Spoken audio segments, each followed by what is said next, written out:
So with that, I'd like to move on to Kirk. And I've got that AI robot in my head now talking, and I feel like she could just be introducing you, and I can't get it out. That's okay.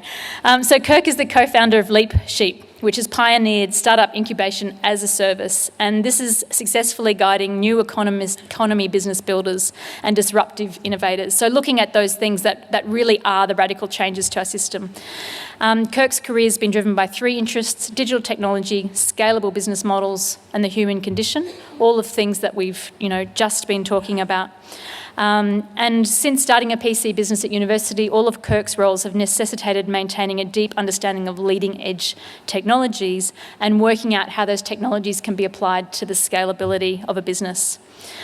After international leadership roles spanning Fortune 500, Silicon Valley startups and business development in over 20 countries, and placing investments in early-stage companies, Kirk has developed a passion for empowering people to develop and mature their abilities to build companies, create jobs, distribute wealth and generate positive social impact, which is what he's doing through Leapsheep and also as Adelaide City Council's entrepreneur in residence. So please join me in welcoming Kirk.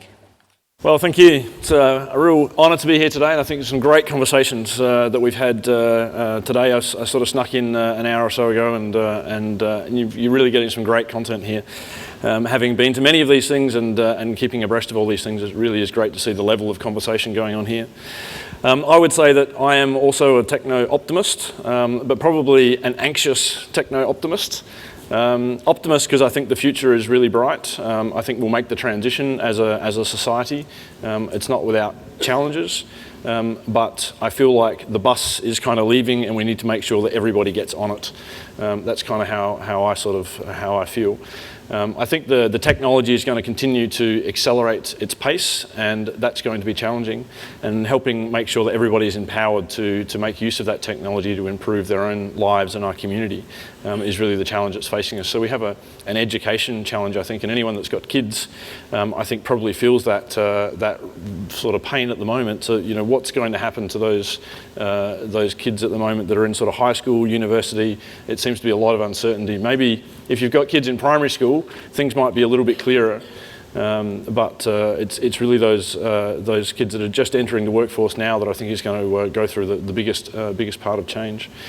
And what I wanted to do today is share with you some thoughts on how you can deal with some of that. Looking at taking some of the trends that we've heard about, and how do you apply that in your own roles within public sector, in the community that you're serving, and also with your family and friends, and as citizens of Adelaide. How do we make sure that Adelaide ends up at the forefront of this revolution? John's comment about Germany, for example. Hopefully we can hear people talking about Adelaide in that capacity, where we're leading this change, because you really want to be on this bus, not under it. So I thought I might start off by talking a little bit about innovation and the different types of innovation. Is all innovation equal? And the short answer to this is no, all innovation is not equal. Clayton Christensen from Harvard has some great things to say about this. He's got some great YouTube videos if you're interested in learning more about it. But essentially there's two big buckets of innovation that I think about. One is this idea of sustaining innovation, which is very much driven by customer feedback and what they want. And let's improve the products and services that we're providing out into the community and to customers. That's relatively risk averse, because we're making incremental changes. Either we're improving our products and services in a fairly incremental way, and we can see how we can get from here to there, or we're improving our systems and processes to create efficiency, so we can deliver things cheaper and more affordably. And again, that's more about how do we move from here to there. And then you've got this other category of innovation called disruptive innovation, where you're looking to make kind of order of magnitude improvements. And that's usually enabled by technology. A new technology comes along and you can apply that in new ways. You can create new kinds of business processes and business models to be able to take advantage of that technology to solve the same problem in a radically different way. And that kind of innovation is high risk because you're doing something that may or may not work. But that's the kind of innovation that you've always got to look out for, because just doing the sustaining innovation will never get you to that disruptive improvements, that eventually you run out of innovation through those sustaining increments. You have to move to a new track. And so as a society, you look at all the change that's coming up. I think one of the things that we want to build as a capacity and a capability in the community is the ability to manage disruptive innovation. And that's something I think we're really grappling with across industry and also in the public sector. So you might think, well, that's kind of interesting, but is that really, really required? Can we just kind of stick to our knitting on the sustaining innovation? And I'd argue that we really don't have a choice because of all these changes that are coming up. And just as John was alluding to, there's a lot of things that are already happening. These are not future things, if I use the future thing, that are coming. They're things that are already here. So I don't know if you saw this article from earlier in the year. Dubai has announced that they're going to be having passenger drone services by the end of the year, flying people around in supersized drones, which is, a scary prospect on many levels. But if someone else is doing it and they're figuring out how to solve the safety issues and they're figuring out how to do the regulatory issues and they're figuring out all these issues, then they're going to take that global and take it overseas, and all of that learning and all of that IP they build all around that, they're going to commercialise that. And then when we introduce those international services, a portion of that revenue is going to flow overseas. So this is a great example of something where we constantly need to be thinking about how we get engaged and involved on the very front end of these things. Just a couple other quick examples. Last year, the world's first AI lawyer was hired by a law firm. And this was, I think, 3 years ago in 2014 now, a Hong Kong venture capital firm hired an artificial intelligence bot to its board of directors. A word on creativity. I have a slightly different view on where I think artificial intelligence is going to go. I've spent the last sort of decade of my career in that sector building artificial intelligence-based systems. And the interesting thing about the speed with which these things are developing and the new kinds of capabilities that we're adding is just mind-blowing. Even when you're sort of deeply embedded in this field and you read the new research papers out and you can see what's happening, they're mind-blowing. And just in the last sort of year or so, they've figured out how to take these deep learning neural networks that they can train to do things like recognize cats and dogs and other kinds of things, and they can run them in reverse and essentially say to the engine, can you show me a picture of a cat? And it will craft a picture of a cat literally from its memories that it has about being able to identify cats in pictures. They can run it in reverse, which means creativity is not something that I think we can hold sacred. I think you're going to see artificial intelligence way more creative than us. Great case in point is we've already got music on iTunes and the App Store that's created by artificial composers, completely AI, that most people don't even realise that not a human has been involved in it. Movie trailers, last year a movie trailer was built completely by an artificial intelligence engine, again a very creative function. So creativity I don't think is one of these bastions that we can kind of hold on to. And then you've got collaboration. The speed with which collaboration-based systems are progressing is just phenomenal. This was just from a few weeks ago at NVIDIA's Technology Developer Conference. Christian Kossingeg from the supercar company came on virtually and was talking with a bunch of engineers inside this virtual environment, and they could literally pick up pieces of the car and move them around and talk about the designs. They could sit in the car, feel it spatially around them, all these kind of things, which is going to be a phenomenal change to the way that we are able to move and collaborate seamlessly through our environment, not necessarily having to be physically present. And then you've got some of the design technologies which are absolutely fascinating in terms of this generative design. You can see here on this slide where you've got generations of different designs where the designer might provide some parameters and say, I need an object that does this, I need a chair that's kind of this high, it needs to have this much weight on it. And the artificial intelligence will design the chair. And the designer will say, well, give me 10 versions of those. And the computer gives you 10 different versions. And you go, give me more like version 1 and version 4. And you go through this iterative process with the artificial intelligence. And you get this sort of co-design. And that's really where I think this world is very exciting, because although a lot of AI and robotic systems is going to replace jobs, it's really what they're going to enable and empower, which is where the future is and why I think it's so exciting. So we have to get very comfortable with working with these systems and collaborating with these systems and not being afraid of them, and working out how we get more and more engaged with them as we go forward in work. I think one slide I didn't put up is also, this idea of human empathy, and I think, and we've already touched on it, that robots are getting so good at that. Apple purchased a company out of Silicon Valley just last year called Emotion that can detect facial expressions, micro expressions of sadness, contempt, happiness, all these kind of things. And it can do it at a level better than any human. And so you can see where this is heading. And I think the real thing that we hang on to as individuals and people is we're the ones that get to make the choice. That's what's core to humans, is we get to make choices. And businesses and technologies are really there to serve us. At the end of the day, businesses and governments are providing services from people to other people. Businesses and technologies are just in the middle. And I think as long as we don't forget that, then we have a great future ahead with these technologies. And it's just a case of getting people more and more engaged with them.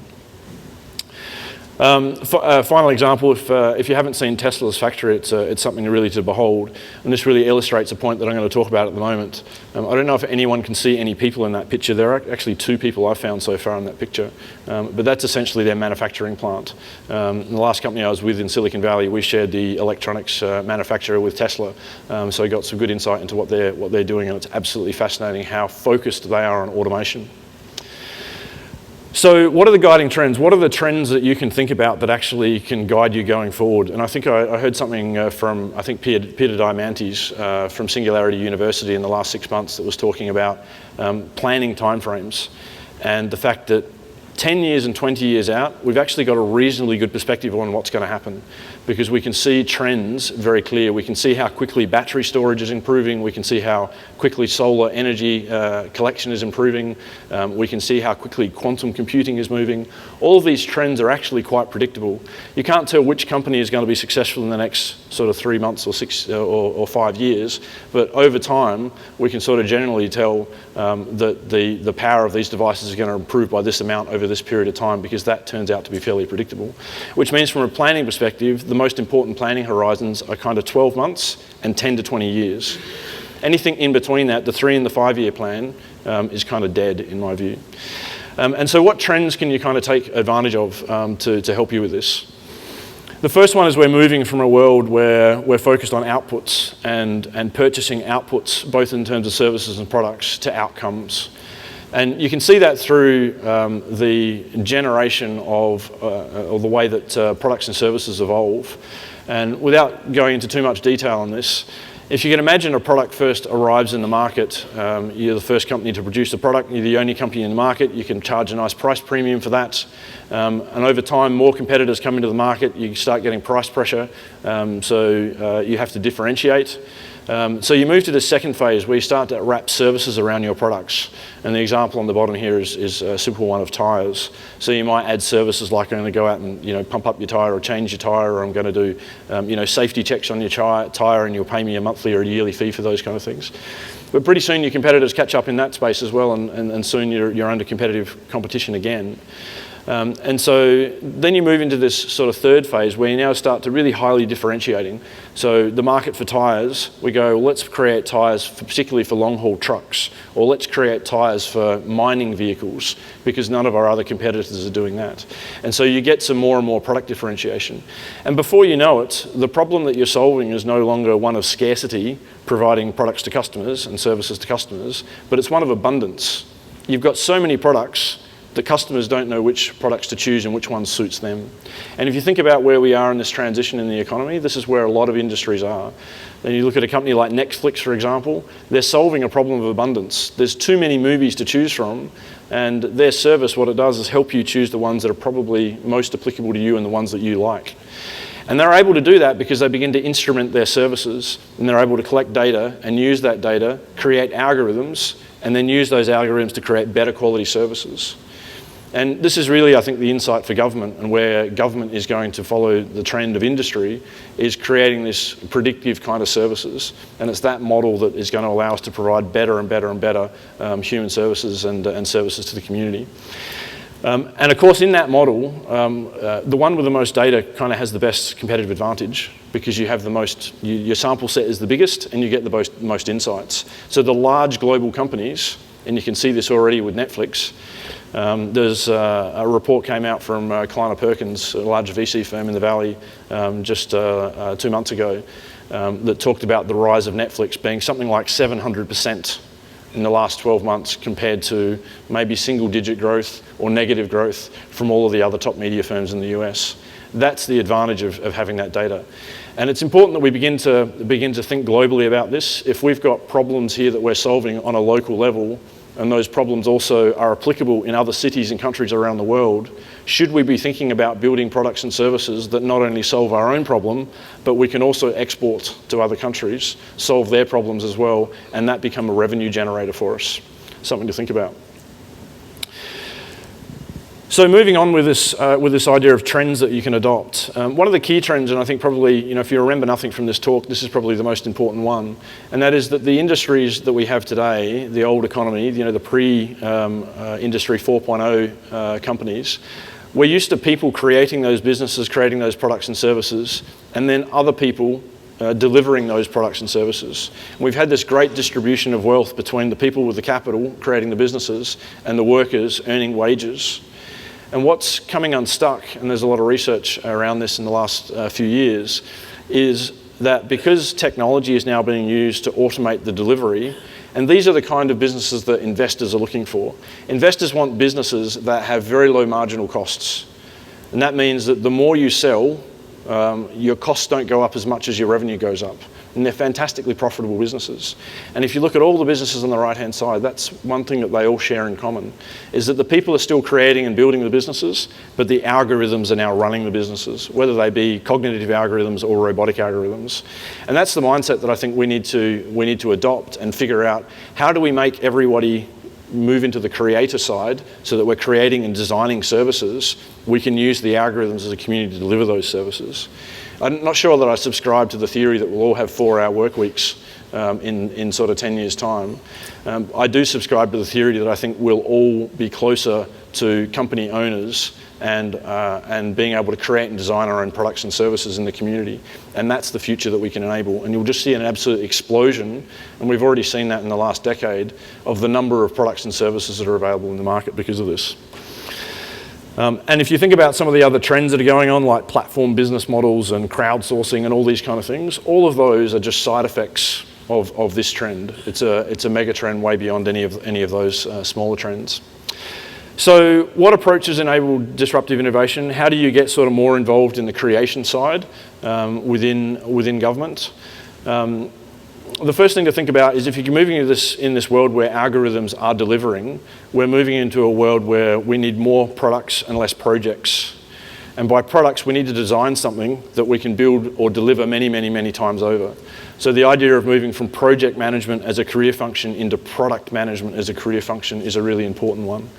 And going through these 7 steps, which is from the ProdBoK, which is the product management body of knowledge, which we would typically go through maybe over 3 or 4 years for a typical car manufacturer. We're now going through this agile iteration cycle that you've heard today using design thinking and rapid prototyping. We're going through that in hours and days, and that's what's going to enable you to learn and get these analytics, in some cases manual when you're starting. You're getting manual analytics from your customer to figure out what they need and what your services need to be, and you're continuing on this process. And that's it's a different skill set, it's a different planning set, it's a different way of budgeting, it's a different way of managing your team, but these are the skills that are going to be required going forward. And you've got to have this balance between push and pull innovation. So, typically when we think about days gone by in innovation, we have a very invention and commercialization centric mindset. We like to think about building widgets that are novel and we can patent, or generating IP and then figuring out how we commercialize those things. And that doesn't go away. That remains a very important part of innovation. But we're now seeing more and more pull-based market innovation, where companies are focusing much more on the user experience and the people, figuring out what those people are willing to pay for, and then building a service to suit that. So Uber is a great example of that. A company that, they didn't invent GPS, they didn't invent the mobile phones, they didn't invent routing, but they assembled and engineered. It was an engineering problem they solved and created a great customer experience. And IP Watchdog did a report last year to show that 30% of the US unicorns hold no patents, which is quite stunning when you think about it. When we think about, the first thing a lot of us think about when we first get into entrepreneurship is, I've got an idea, how do I protect it? But that's not the game here. The game is working with the customer and being faster than anybody else, executing faster, learning faster than anyone else. Companies like Facebook, the last stat that I heard, which is probably a couple of years old now, was they were doing 300 product releases a day on their platform. And where I used to work at Microsoft, we release Windows once every 3 or 4 years if you were lucky. And they're learning so much. Every time they iterate, they get a new data set from the customer, and that allows them to figure out what the next iteration is going to be. And it's this pull-based innovation and having this pull and push-based innovation working together that's absolutely critical. And so you've heard a bit about design thinking and other things today, I'm sure, but this idea of customer experience design is really at the core of this disruptive innovation. And as a public sector and as a set of industries, whether you're in manufacturing, farming, restaurants, whatever it happens to be, understanding what your customer experience journey looks like and optimizing every single step of that using as much digital technology as you possibly can, algorithms, robots, videos, whatever it happens to be, right up until the point that you don't break the customer experience is the name of the game.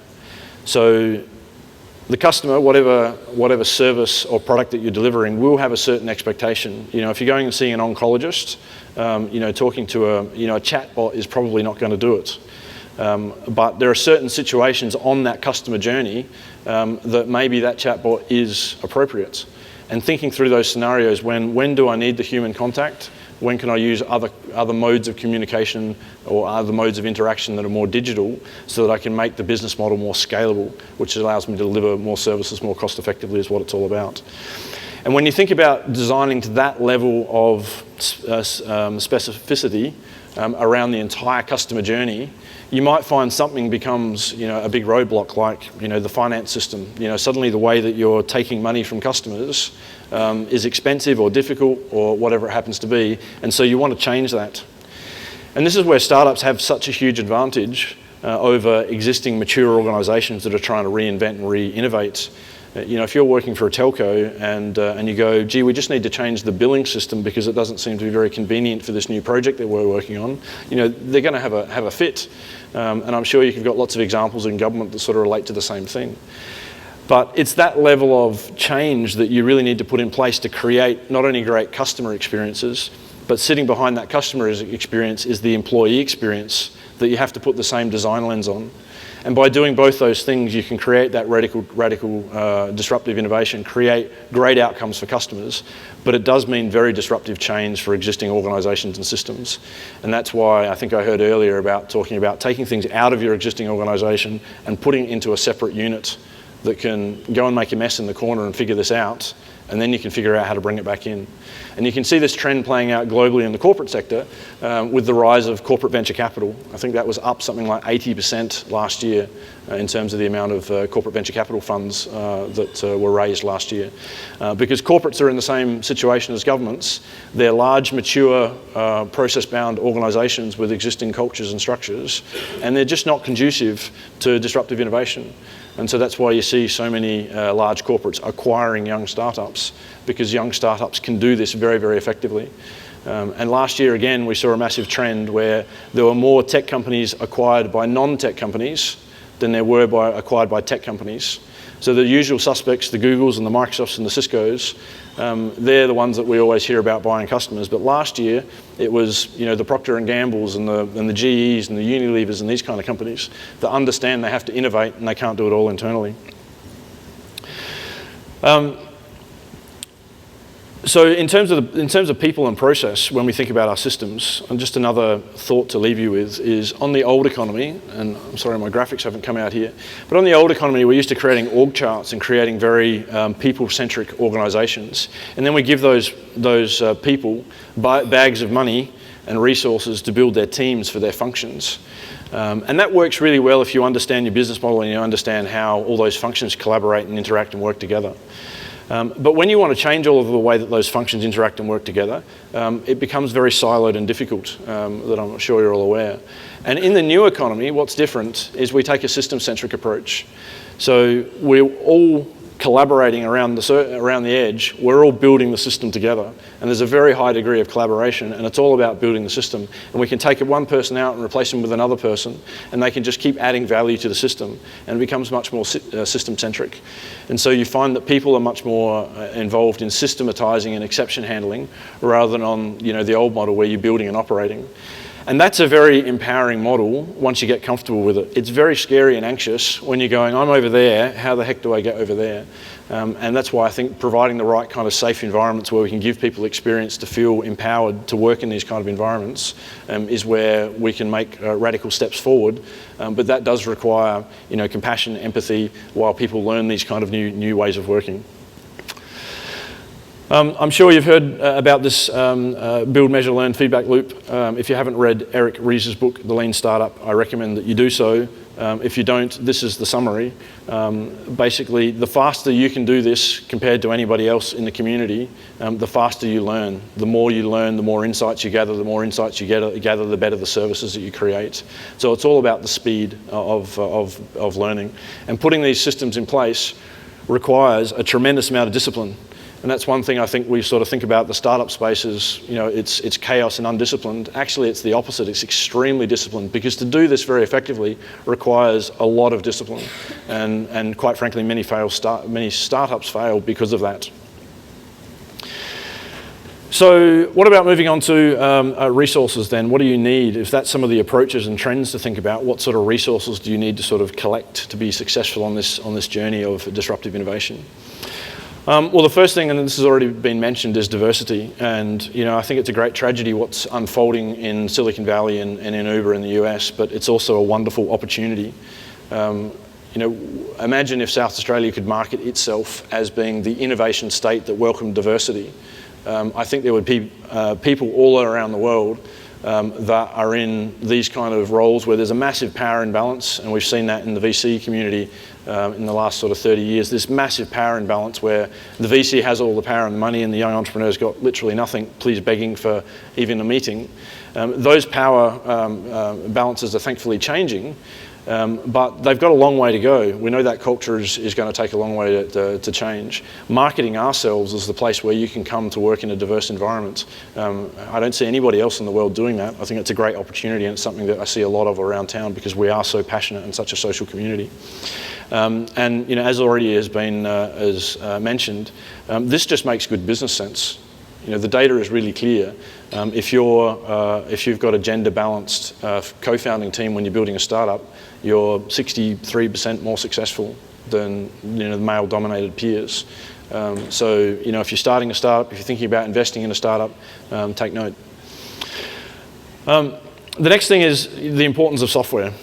I think we all intrinsically know how important software is, but if you go back a few slides when I talked about the fact that we're now involved in creating and the algorithms are going to be delivering, every single business, government included, is going to become an algorithm business. And so we all need to understand how these algorithms can work. And it doesn't mean that we all need to become computer coders, but it does mean that we need to manage other people that are computer coders and actually understand what they're doing. And this is another classic challenge that we have in the startup space. You get a business co-founder and a technology co-founder, and they actually don't know how to talk together, and they just kind of hope that both the other person is kind of doing the right thing, and they sort of set off on this journey, and somewhere down the line they kind of stumble and trip because they weren't able to communicate and add value to each other. They weren't actually able to collaborate. And those skills of being able to collaborate with software engineers and people involved in algorithm development are absolutely essential. This simple example from one industry, which is the genomics space, where you can see the red line there has kind of fallen off a cliff. And that's at the point where genome sequencing went digital, and we started using software to do it versus we started, prior to that, we were doing it manually. And that's the advantage of being able to use digital technologies, because they're free to copy, they can be transported anywhere around the world instantly. You can build off existing capability. So those robots that we saw earlier on, once one company anywhere in the world has figured out how to create a human hand and create the algorithms to do that, they can copy it to every other company in the world that wants to license it or buy it. And if you're still in the analog world, they're the sorts of things that you can't do. So understanding how important software is and knowing that those skills are absolutely critical, which is why I think we need this balance of startups as well as large companies, and getting large software companies, large engineering firms to be based here in Adelaide. So you've got that skill migration between these mature firms that have really mature processes around doing some of the things that I've talked about, people moving out of those firms into the community, creating new businesses, and back and forth, is actually what sparks a lot of the innovation in Silicon Valley and Seattle and Boston and those kind of places, because you have such a strong base of people that understand the new economy, and you get that cross-pollination kind of effect. Just by way of example of how powerful software is, these faces on the left here are from Craig Venter's company. Craig was responsible for the Human Genome Project, and it was his genome that was sequenced. He's now sequencing a phenomenal number of human genomes, storing all of that genetic information in a database. He's then collecting phenotype information around the environmental aspects of all of those people in the database, and then using machine intelligence, artificial intelligence, to find links between what goes on in the genetic code and what happens in the environment. And they've been able to create these now predictive models, where on the left-hand side you've got a face, a picture of a person, a real picture that's been turned into a sort of 3D model. And on the right-hand side you've got the predictive algorithm that the computer has generated just by looking at the DNA, taking that piece of DNA, this is what I think the face is going to look like. It's spectacularly accurate. It's not perfect, but it's just amazing. And this is software. This is what software enables you to do. Once you get things into digital form, you can start to do amazing things with them. Experience matters. This goes to my point of having large companies here that are large employers. We need to create a Google or a Facebook or a Microsoft or something like that in this town, in my view. And the sooner we do that, and the more of these new economy jobs that we can have en masse, the more of this cross-pollination is going to happen. The other thing that matters is time. These projects, these disruptive innovation projects, they are not quick. They do take time because part of what you're doing is building your product or your service. So if you're innovating a new service within government, you might have a brilliant idea for how you think it's going to roll out into the marketplace until you reach the first customer and they don't behave the way that you expect. And that customer experience journey that I showed before, they'll have something to say on the behaviour front on every single step of that journey that could get you unstuck. And so a very large proportion of building these disruptive innovations is testing your product or service with the humans that are going to use them, whether they're the employees or the customers. And there's no way that you can pre-plan that. You can't ask people how they're going to behave because they don't even know, so they can't tell you, which means you have to test it. You have to give them something and watch how they behave. And that iteration cycle just takes time. And this is borne out in the data to say that average VC-backed companies don't raise their first seed round of capital for 2.5 years, which is a long, long period of time to go through this testing phase, usually with your own money, friends and family's money, before someone else is confident enough to give you any money. So it does take time, so don't be disheartened if it is taking time. The other thing that's really important is timing. And the left-hand side, smartphones, that had to happen. We had to create a global smartphone industry selling billions of these devices for nanosatellites to happen. It was because we were able to make these components cheaper and cheaper and cheaper, and partly that's technology, but partly that's also marketplace. The more of these things you build, you get economies of scale of manufacturing, and that drives the prices down. So it's this kind of positive feedback loop. So although I might have a great business idea for launching satellites 10 years ago, the technology just wasn't there. And you can see so many examples of this going back in time where people want to solve problems that the timing's not right for. And what this says to me as an investor and someone that's building companies is attack the low-hanging fruit first. Because if you're successful with that low-hanging fruit, you're going to build some sort of capability that's going to unlock the next stage and the next stage and the next stage. Don't try and solve the biggest problem from day one. So I hope that's given you some insight. As I say, I remain a supreme optimist, particularly for South Australia, because I think we've got some amazing people here, and it's just a case of having these kind of conversations and getting more of these kind of conversations out in the community and getting more people engaged and involved, and I hope the public sector can be a huge part of that. Thank you.